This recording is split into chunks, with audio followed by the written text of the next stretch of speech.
علیک یا رسول اللہ وعلی آلک و اصحابک یا حبیب اللہ۔ زندگی طویل ہے اور نجات تھوڑی ہے، زندگی طویل ہے اور نجات تھوڑی ہے، نبی کا ذکر زیادہ اور حیات تھوڑی ہے، میں اپنے نبی کو مولا کائنات کیسے کہوں، نبی بڑا ہے اور کائنات تھوڑی ہے۔ یہ نعت شریف کے اشعار پڑھنے کے لیے کہا گیا، لیکن دل اتنا مضطرب ہے ادھر بیٹھ کے شاید میں نہ ہی پڑھ سکوں، لیکن دو باتیں عرض کر رہا ہوں۔ امام محمد خان رضا فاضل بریلوی نے جس فرشتے کی ڈیوٹی ہے گنبد خضرا پہ، وہ سب کے سلام پہنچاتا ہے، اس سے عرض کرتے ہیں کہ اے فرشتے میری تو جان لے لے، لیکن ایک بات صرف مجھے بتا دے کہ ابھی تو نے میرا نام بھی حضور کی بارگاہ میں۔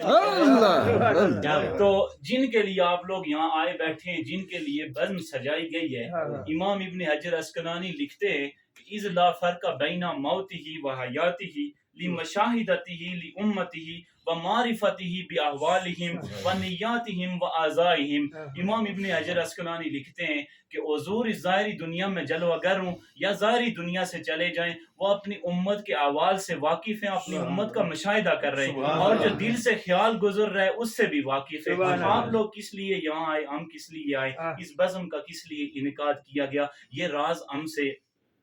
اس سے کبھی واقف نہیں ہو سکتے۔ ہماری سمجھ میں کبھی یہ اصول آتے ہیں، پھول کے پودوں پہ ہمیشہ پھول آتے ہیں، آقا کا ذکر کرتے ہیں اسی لیے عشق سے کہ ایسی ہی محفلوں میں تو رسول آتے ہیں۔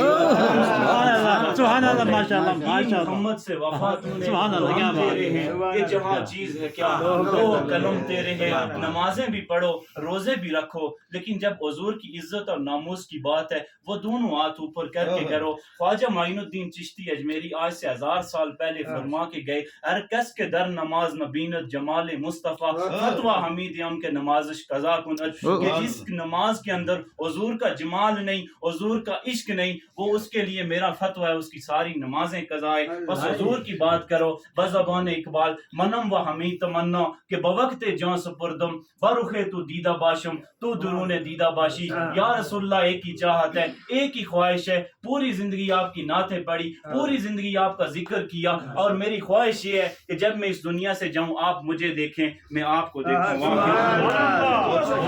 سبحان اللہ، میں میزبان ہوں اور